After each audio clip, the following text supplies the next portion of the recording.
En 2008, nous avions suivi 4 détenus en Géorgie. Sortez-le! Alors, comment ça va? En 2011, nous sommes revenus les voir. Nous avons constaté que pour Chris Timrek, Sean Rockefeller, Elliot Kroll et Stephen Crane, ces 3 années ont été longues.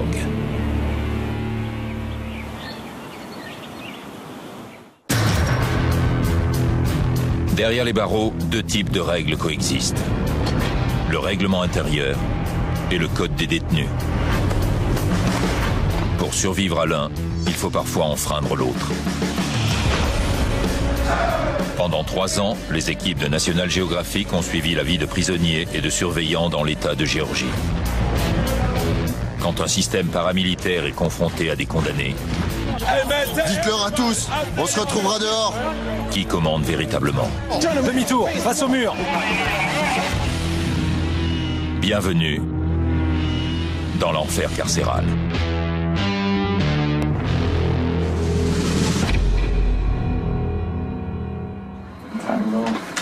Alors, vous avez déjà participé à cette émission et ça a changé des choses. Vous pouvez m'en dire plus? Ah oui, bon, alors, attendez. Avant, j'ai juste besoin de savoir un truc. Vous voulez que je réponde à vos questions, mais si je parle de l'autre émission, les gens vont se demander de quoi il s'agit.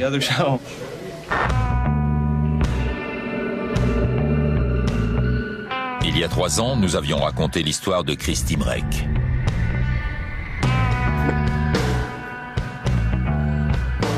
Plus connu sous le nom de Yankee, Chris était alors déjà incarcéré à la prison fédérale de Hayes depuis 2 ans pour le meurtre d'un ami. Il portait plus de 20 traces de coups, dont 12 à l'arme blanche, 6 devant, 6 derrière. J'étais pas conscient de ce que j'avais fait. J'ai été condamné pour meurtre avec préméditation. J'ai eu réclusion à perpétuité.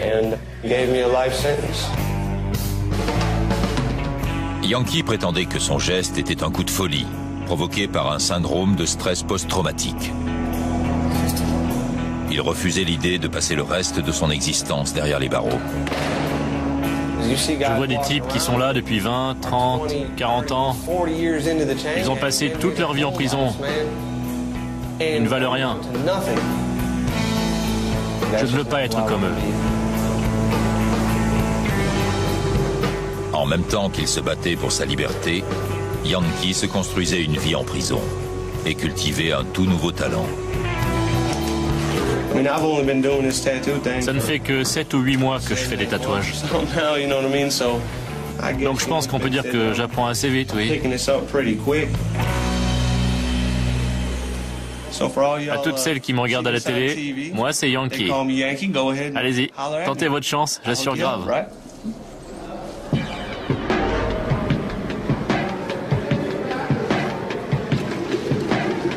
Aujourd'hui, Yankee se trouve toujours à la prison fédérale de Hayes. Là-bas, ses apparitions à la télévision ont fait de lui une célébrité. Donc vous connaissez Yankee? Ouais, je l'ai d'abord vu à la télé. Du coup, quand je l'ai rencontré, je lui ai dit « Hey mec, je t'ai vu dans ce reportage ». Il m'a répondu « Ouais, ouais ». Je lui ai demandé comment ça allait, tout ça quoi. Je vais chercher du café. Depuis la dernière fois que vous êtes venu et que je suis passé à la télé, il y a eu du bon et du moins bon. Eh, voilà la superstar. Souris à la caméra, mec. Souris à la caméra. C'est ton plus beau profil? Ouais. À chaque diffusion, je reçois une tonne de courriers. Et on me chambre sur Hollywood. On m'appelle la star de ciné, Yankee la vedette, ce genre de conneries. Au début, je faisais payer le prix normal pour tatouer un mec. Mais maintenant, c'est fini. Maintenant que je suis connu, tout le monde veut que je le tatoue.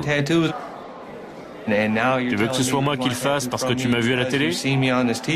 Alors tu paies. Vous comprenez? Yankee est plus demandé que jamais. À ses débuts, il y a 3 ans, c'était loin d'être le cas. Mais Sean Rockefeller était un client fidèle. Il m'a dit, mec, je veux que tu me fasses un bras complètement dingue. Que ça parte dans tous les sens. Tu vois le genre? Je lui ai dit, ok, laisse-moi réfléchir. En voyant ces tatouages, les gens comprendront tout de suite la part de folie, d'instabilité. Ça montre que j'ai traversé des épreuves et que je les ai surmontées. À l'époque, l'avenir de Sean était encore très incertain. Il avait été incarcéré à l'âge de 18 ans, avec une peine de 5 ans à purger. C'est ce qui s'appelle être un bleu, un nouveau dans le système. Oui, j'avais peur avec toutes les histoires qui se racontaient. Je connais mes chances et je sais à quoi m'attendre. Tous ces types qui se font poignarder, violer, toutes ces histoires. Je vais pas me laisser faire, je vais me battre. Jusqu'à la mort s'il le faut. Pour survivre, Sean a dû changer. Passer du statut de petit nouveau à celui d'initié. Rockefeller? Ouais. Mais il y a 3 ans, une nouvelle est venue changer la donne. Ça dit, vous serez mis en liberté conditionnelle le 20 mai 2008. Je vais rentrer chez moi. C'est génial. Maintenant que j'ai une preuve matérielle, un papier, ça devient réel. C'est parti.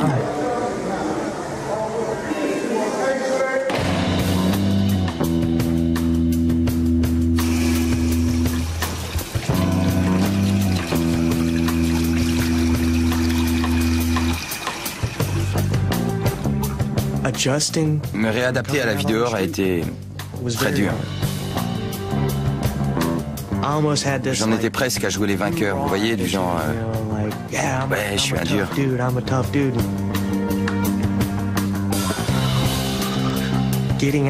Si on se comporte comme ça quand on sort, dehors ça marche pas.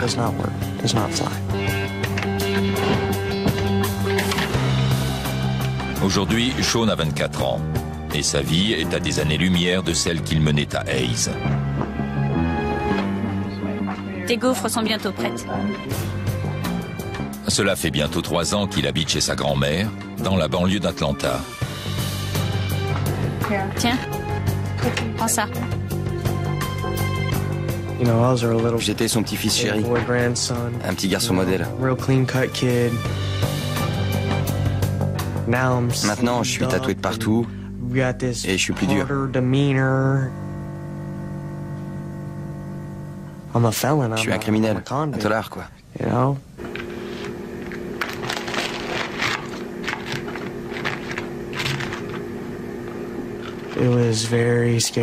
C'était très angoissant de retourner dehors en sachant à quel point j'avais changé.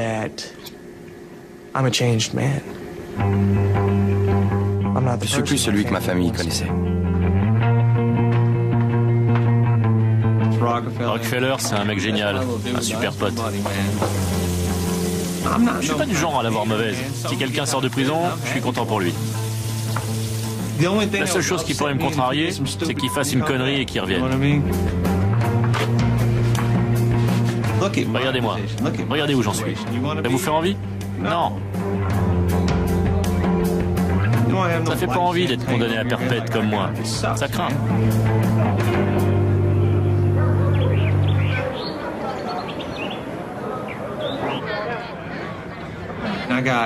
Moi aussi, j'ai des objectifs, des rêves. J'aimerais bien vivre du tatouage un jour, avoir mon propre salon. C'est comme une formation. J'ai un stock illimité de peau à tatouer. Quand je sortirai, je serai vraiment au point.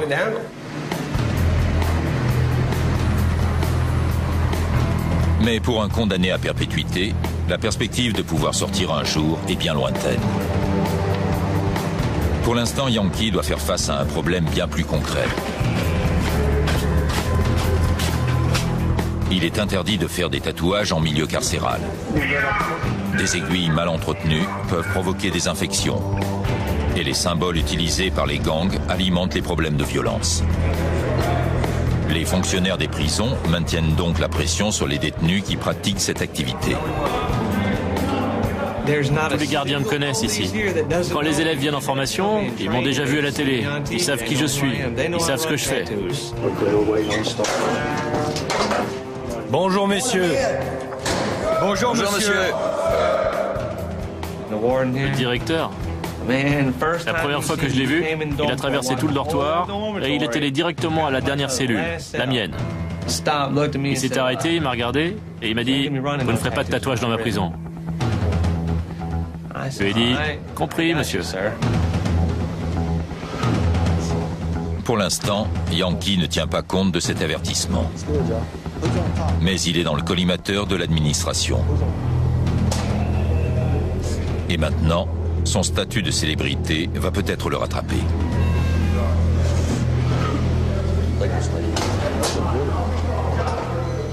Je te l'avais dit.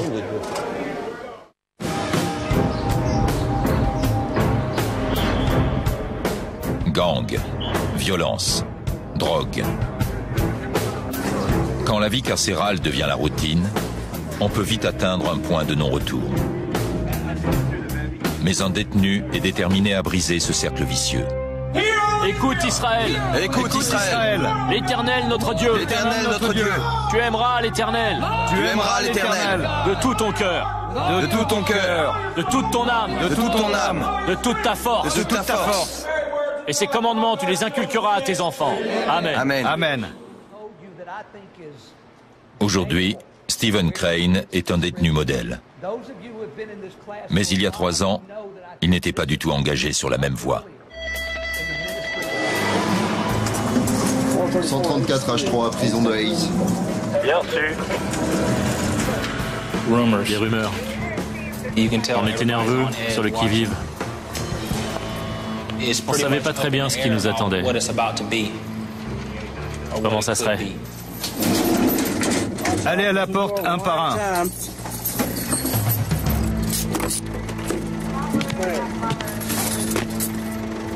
En 2008, Stephen était incarcéré pour la première fois. Il venait juste d'arriver à Hayes. Cette prison est l'une des plus dures de Géorgie. Ici, il y a des types qui purgent de longues peines, voire perpètes. Ils n'ont rien à perdre, donc ils peuvent se permettre un peu n'importe quoi. On ne peut pas se permettre d'avoir peur. Il y a des fois où on n'a pas le choix. Se défendre, quelles qu'en soient les conséquences. Tu me cherches? C'est justement cet état d'esprit qui a mené Stephen en prison. En 2003, il a abattu un homme dans la rue, soi-disant en légitime défense. Je suis là parce que j'ai eu peur pour ma vie et que je me suis défendu. J'ai toujours à l'esprit que ça pourrait recommencer, même ici, en prison. Mais il n'allait pas tarder à changer d'attitude. 5 semaines après son arrivée à Hayes, Stephen avait été transféré dans une autre prison. Dans ce nouveau lieu, il a appréhendé une autre façon de purger sa peine. L'environnement a toujours une influence. L'atmosphère était tendue à Hayes, ça se sentait. Ici, au bout de 2 semaines, j'avais pris mes marques et j'ai réussi à me détendre. C'était comme de sortir d'une tempête.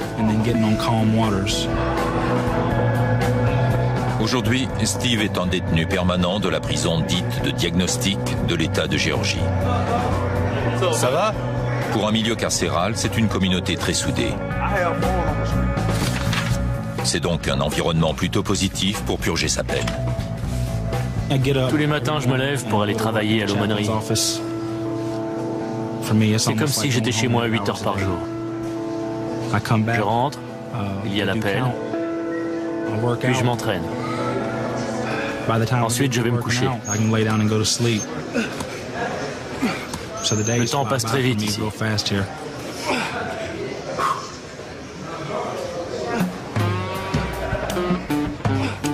Tandis que Steven donne une nouvelle direction à sa vie, à plus de 300 km de là, un autre détenu suit la même démarche. Dans le cas d'Elliot Krol, le changement est encore plus profond. Je me suis rangé, comme on dit. Je continue à avoir une bonne hygiène. C'est juste que je ne m'apprête pas comme je le faisais avant, parce que ça ne fait plus partie de mon mode de vie. En prison, chacun s'adapte et improvise pour gagner un peu de confort. Mais il y a 3 ans, Elliot avait poussé cette logique encore plus loin. C'est mon rouge à lèvres. J'ai écrasé un crayon de couleur et je l'ai laissé tremper là-dedans avec de l'eau. Je suis bisexuel. J'ai un enfant dehors. Mais en prison, c'est impossible d'avoir une relation hétérosexuelle. Donc, quand on est attiré par les hommes, c'est naturel de chercher un compagnon parmi les autres détenus. À Hayes, Elliot se faisait appeler Samantha. En milieu carcéral, avoir des relations sexuelles est illégal et dangereux. Mais lui considérait que le jeu en valait la chandelle. C'est tellement plus facile financièrement quand on a une relation stable. On n'a plus ce stress de devoir subvenir à ses besoins. Les cigarettes, le café, la nourriture. Ça ne suffit pas de m'appeler chérie. Pour ce qui est des détenus, on est ce qui peut se rapprocher le plus d'une femme. Donc ils ne laisseront personne nous faire du mal ou nous exploiter. Vous serez Samantha quand vous sortirez? C'est dur à dire, sincèrement. C'est dur à dire. Ça fait 4 ou 5 ans que je vis comme ça, donc ça va être dur de changer. Je ne sais pas. Je verrai bien quand je sortirai.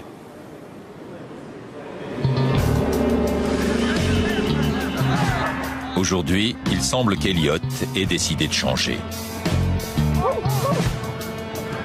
Il y a 2 mois, il a été transféré à la prison fédérale Smith. Il a demandé à être placé en isolement. Il a donc dit au revoir à Samantha. Ça ne veut pas dire que je ne suis plus homosexuel, juste que je ne partage plus le quotidien des autres détenus. J'ai décidé de purger le reste de ma peine à part, de m'extraire des autres problèmes de la vie ici. Je veux être sûr de réussir à me réinsérer dans la société. Cet engagement va bientôt être mis à l'épreuve. Après 11 ans passés derrière les barreaux, Elliot sera libéré dans 6 jours. Je n'ai pas oublié ce que j'ai traversé avant d'être isolé. Je ne veux plus de ça. Je ne veux plus être en prison. Avoir réussi à tenir 11 ans me montre que j'ai de la volonté et de la force de caractère.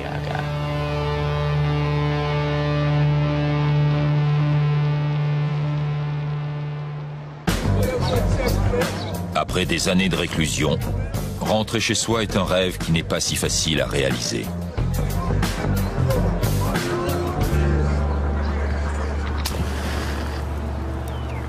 À sa sortie, Sean Rockefeller a brutalement pris conscience de cette réalité.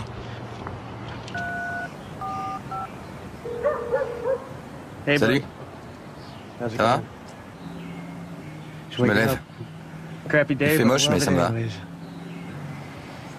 Prêt à bosser. Difficile de trouver du travail pour un ancien détenu. Et Sean n'a jamais terminé le lycée. Pour joindre les 2 bouts, il doit donc être inventif. Allez, au boulot. Il s'est improvisé ferrailleur. Il récupère et revend de vieux métaux. Il y en a un peu partout ici. Chaque métal vaut un prix différent dans les casses. De l'aluminium? Bien. Et là, c'est du cuivre. C'est le top. J'adore. C'est comme faire les poubelles. C'est un peu comme ça que je le vois. Non, rien. J'en suis réduit à faire de la récup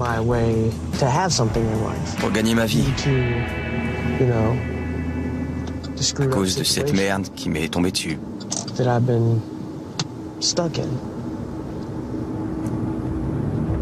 Voici l'histoire de Sean.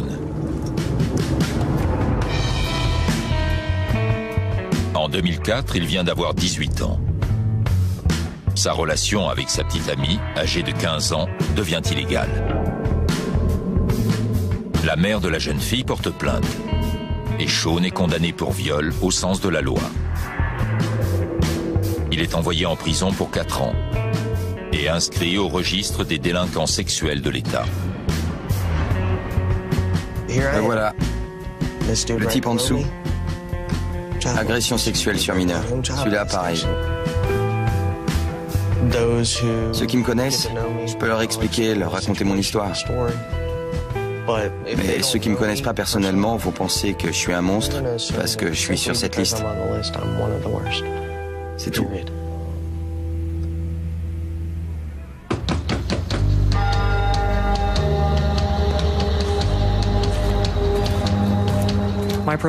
Mon agent de probation peut arriver n'importe quand. Il vient par surprise. Ça va? Vous aviez la musique, vous n'avez pas entendu frapper? Non, désolé. Et votre grand-mère, elle est au travail? Ouais. Même libre, Sean reste sous l'œil vigilant de la société. C'est un souvenir de l'univers qu'il a laissé derrière lui. Putain. Entre-temps, à Hayes, Yankee est aux prises avec les autorités de la prison. Pourquoi vous les laissez pas filmer vos conneries? Toute la merde que vous foutez là. Il filme. Tant mieux. Putain, vous faites vraiment chier. Écrase. Aujourd'hui, Yankee a reçu une lettre de l'extérieur. Mais elle contenait quelque chose de particulier. Une photographie de Yankee lui-même. Me touchez pas, c'est compris?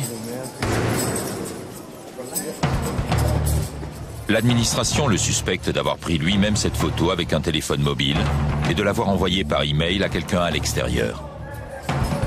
Cette personne la lui aurait ensuite renvoyée par courrier. Si c'est le cas, il pourrait aller au trou et perdre les quelques privilèges dont il bénéficie.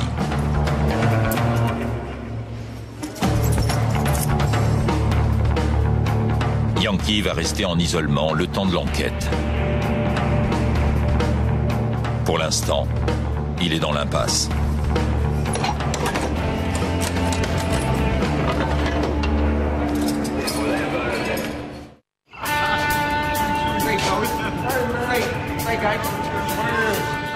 Yankee peut à présent regagner sa cellule.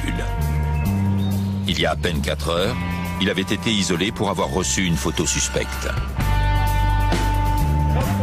L'administration a conclu que la photo qui lui avait été envoyée était en fait tirée de l'émission à laquelle il avait participé. C'est une de ses fans qui la lui a envoyée. Blanchi, Yankee est libre de récupérer la photo et de regagner ses quartiers. J'y crois pas. C'est une photo qu'elle avait mise chez elle. Elle l'a prise sur Internet et elle l'a imprimée. C'est pour ça qu'ils m'ont enfermé. Tu parles d'un prétexte pour me foutre au trou? Écoutez, laissez tomber. Je vais rentrer et on filmera un autre jour. Là, j'ai trop les boules, mec. Je suis furax.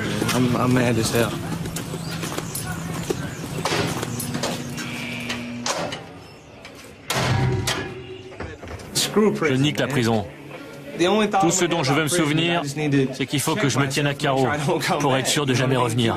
Il faut pas que j'oublie la merde que c'est et que je veux surtout pas me retrouver à nouveau ici, c'est tout. Tout le reste, je vais l'oublier, mec. Allez, tout le monde dans sa cellule. C'est l'heure de l'appel. Mais Yankee, condamné à perpétuité, n'est pas sûr de sortir un jour. procédures judiciaires qu'il a entamées ont été déboutées. Yankee garde espoir. Mais c'est dans la vie après la libération que réside le véritable défi. La première fois que je suis sorti, j'avais l'impression qu'on ne regardait que moi. Que tout le monde savait que j'étais un délinquant sexuel, que j'avais fait de la prison. Que je dégoûtais tout le monde. C'est ce que je ressentais. Je ne pouvais pas vivre chez ma mère à cause de ma petite sœur, ni chez mon père parce qu'il vit à côté d'un parc.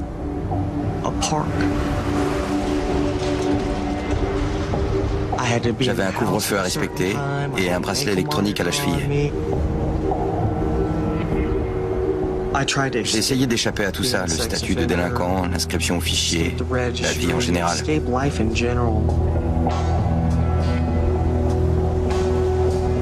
me défonçais pour pas avoir à affronter mes problèmes. C'était un cercle vicieux.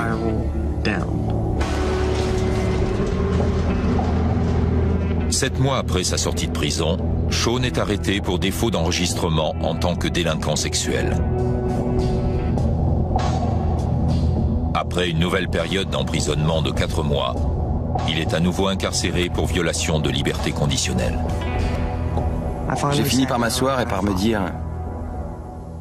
« C'est de la faiblesse de continuer à fuir. C'est facile de vivre en prison. J'en suis capable. »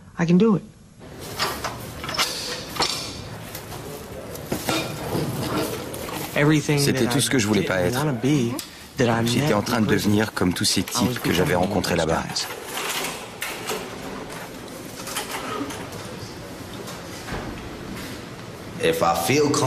Si je me sens aussi bien ici que dehors, qu'est-ce qui m'empêchera de me dire « Je préfère vivre en prison ».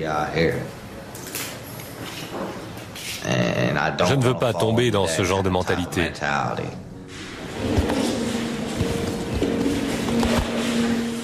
Dans très peu de temps, Elliot pourra en juger par lui-même. En effet, il ne lui reste plus que 2 jours à purger avant d'être libre et de devoir affronter les tentations qui l'ont mené ici. J'étais accro au crack. Un jour, un ami m'a proposé de me payer pour que je brûle sa maison parce qu'il ne pouvait plus payer ses dettes. Quand il m'a dit la somme, je me suis dit « Waouh ! Avec ça, je vais pouvoir m'acheter une tonne de crack et me défoncer tout le week-end. » J'en étais arrivé là. J'aurais pu mourir d'overdose. J'aurais pu me faire agresser et tuer.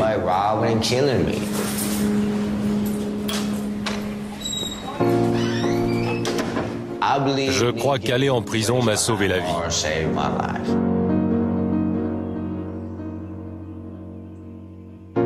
Ma plus grande peur, c'est de retomber dans la drogue en sortant. D'avoir passé 11 ans ici sans me shooter et de recommencer une fois dehors, ça voudrait dire que tous mes efforts n'auraient servi à rien.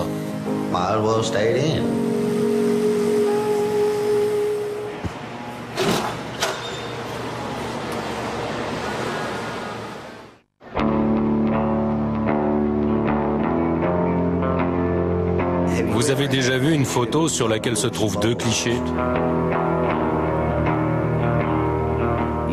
On voit quelque chose qui n'est plus là et qui a été remplacé par quelque chose de différent. Je n'ai pas été malheureux pendant ces 11 ans.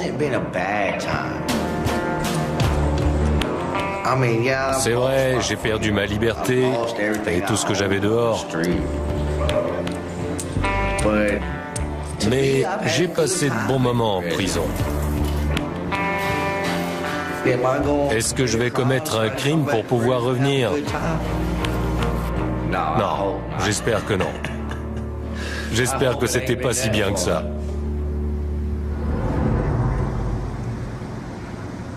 À la prison fédérale Smith, dans le sud de la Géorgie, c'est le grand jour pour Elliot Kroll. Je suis anxieux, un peu nerveux, prêt à voir ma famille, à sortir d'ici.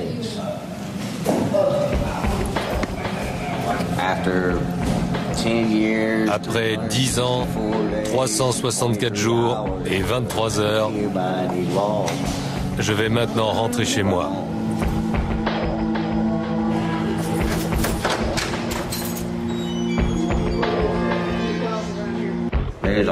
J'ai acquis autant d'expérience que dans toute une vie entre ces murs.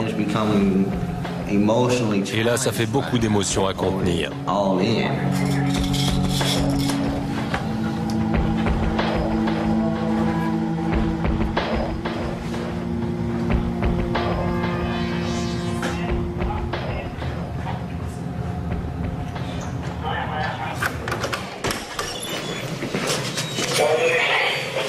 Papier.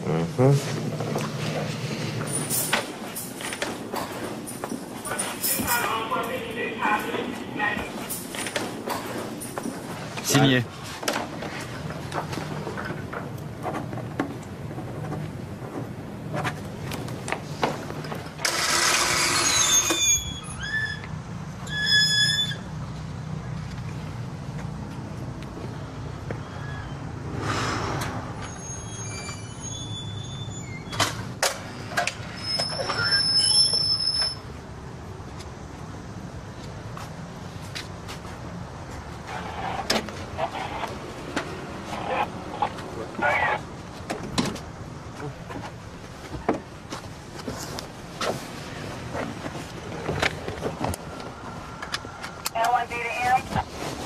Elliot va être conduit chez ses grands-parents, à une 50aine de kilomètres de la prison. C'est là qu'il vivra désormais. C'est un premier pas sur une route semée d'embûches. La route de la liberté.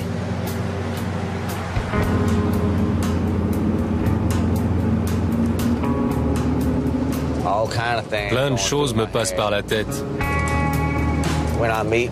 Comment va réagir ma famille, mes retrouvailles avec mon enfant, trouver du travail, obtenir mes bons alimentaires. Je peux commencer à me réinsérer, à trouver un mode de vie dans le monde libre.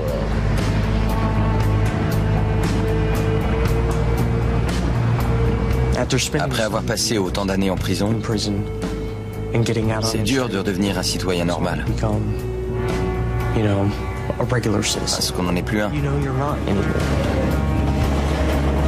On est un criminel, une brebis galeuse. On ne sera jamais des mecs comme les autres. On ne fait que sortir de derrière les barreaux. On reste un criminel relâché dans le monde libre.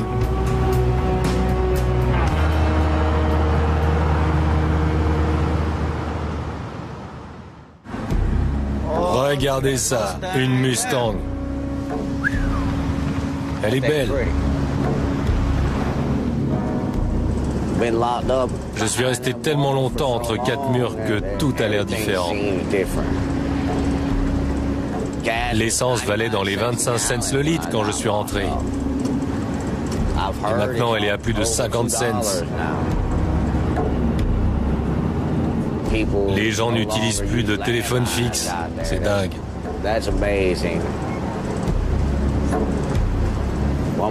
Quelqu'un m'a dit qu'on ne se sert même plus vraiment du téléphone pour parler. On fait ce qu'on appelle des textos. Je n'avais jamais entendu parler de ça. Un peu plus loin. Vous voyez le panneau là? Le panneau vert et le chemin en terre? Voilà. Ça me rappelle plein de choses de revenir ici. C'est incroyable. Chez moi.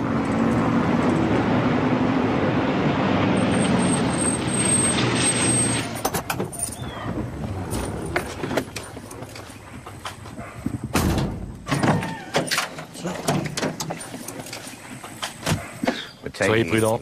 Bonne chance. Vous aussi.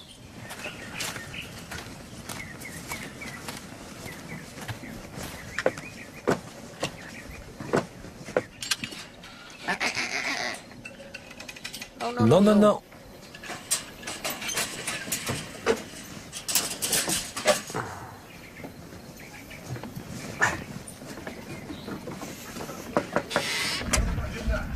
Salut.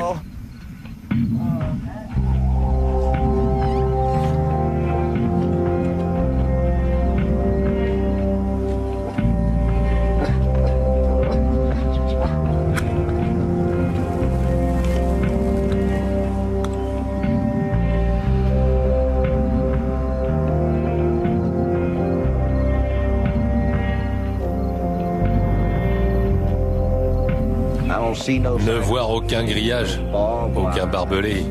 C'est hallucinant. Je suis libre.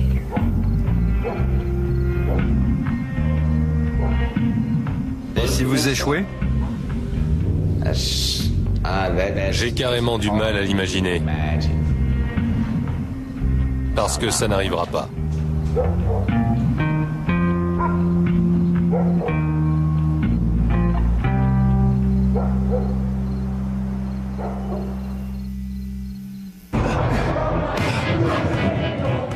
Qu'il passe un an ou le reste de sa vie en prison, un détenu est toujours transformé par son incarcération. Certains décident de rester des délinquants et sont endurcis par le système carcéral. Mais pour d'autres, la prison est une chance. L'occasion de se former à un métier, de soigner une dépendance et de renforcer les liens avec ceux qui les attendent dehors.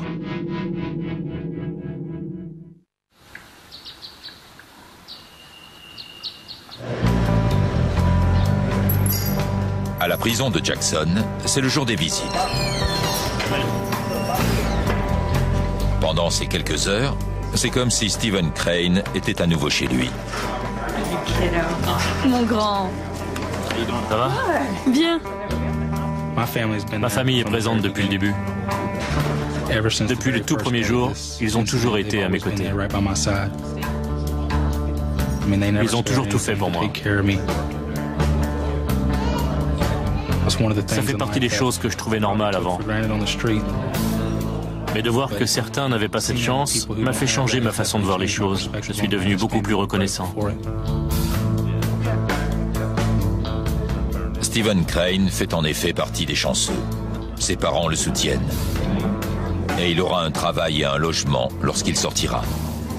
Je t'aime. Moi aussi, je t'aime. Moi aussi. À la prochaine. Pour lui, la sortie n'est plus une perspective lointaine. Ça fait 7 ans que je suis là maintenant. Et dans 18 mois, j'aurai le droit d'aller en foyer de transition. J'y suis presque. Plus j'approche du bout du tunnel, plus j'ai l'impression que tout s'éclaire autour de moi. Stephen finira de purger sa peine à la prison de Jackson. Il s'emploie à tirer les leçons de son incarcération pour les appliquer lorsqu'il sera libre. Je suis beaucoup mieux dans ma peau. Je suis plus conscient des choses précieuses de la vie. Je pense que tout ce que j'ai traversé me permettra de vivre beaucoup plus pleinement.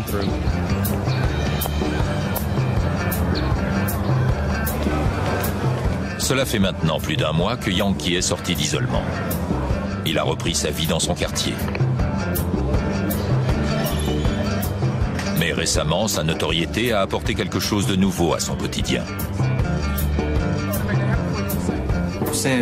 Après la dernière émission, j'ai reçu une lettre d'une nana du Wisconsin.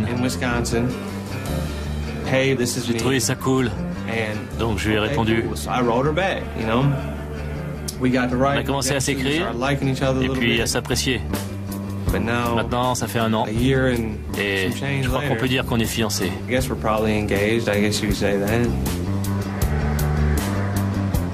Yankee et sa petite amie ne se sont jamais rencontrés. Ils ont toujours communiqué par téléphone ou par courrier. Mais cela n'empêche pas le jeune homme de faire des projets. On essaie de trouver les fonds pour me trouver un avocat. Oui, je suis optimiste. Je veux une femme, des enfants, tout ça. Je pourrais pas faire ça quand j'aurai 50 ou 60 ans. J'envisage pas de rester en prison jusqu'à la fin de mes jours. Même pas pour encore 10 ans. Point barre.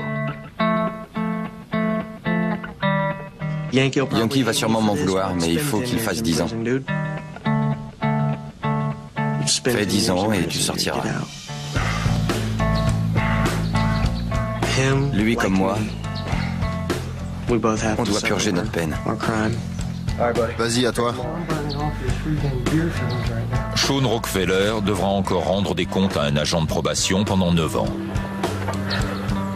Et il pourrait rester inscrit sur le registre des délinquants sexuels pendant plusieurs dizaines d'années. Mais il est déterminé à ne pas répéter les erreurs du passé. Bizarrement, mon séjour en prison a été une expérience très positive. J'ai beaucoup appris sur moi-même, mon corps, mon esprit, mon cœur, mes émotions. Au fil du temps, je me suis rapproché de ce que je suis. Je me suis libéré plutôt que de rester renfermé. Mais il faut pas croire, j'ai peut-être pas l'air comme ça, mais j'en garde des traces. J'essaie de ne pas garder de ressentiment maintenant. En tout cas, j'y travaille. Je suis un mec comme les autres. Un jour, je serai plus un délinquant sexuel, ni un criminel. J'aurai enfin la liberté que je mérite.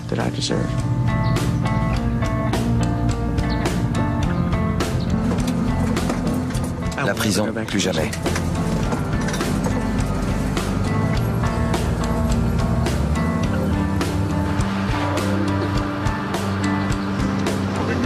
Mettez-vous en ligne.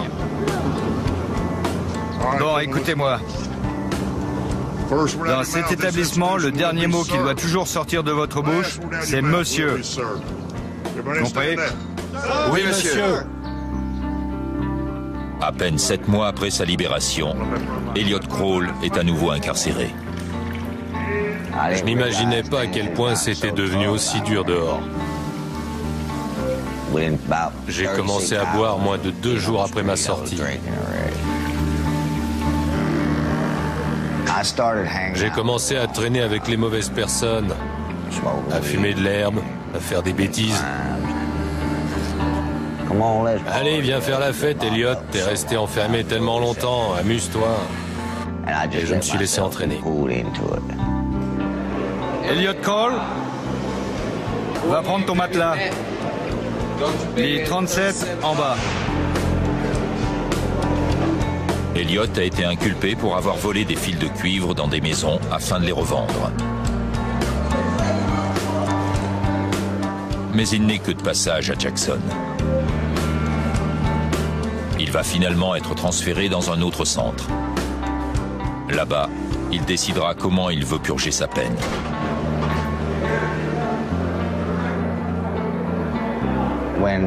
Quand je jouais le rôle de Samantha, c'était pour survivre. J'étais dans des prisons dangereuses. Je me suis mis sous l'aile de quelqu'un dont je savais qu'il me protégerait. Allez en prison et on verra comment vous vous en sortez. Vous seriez surpris de ce que vous feriez pour survivre.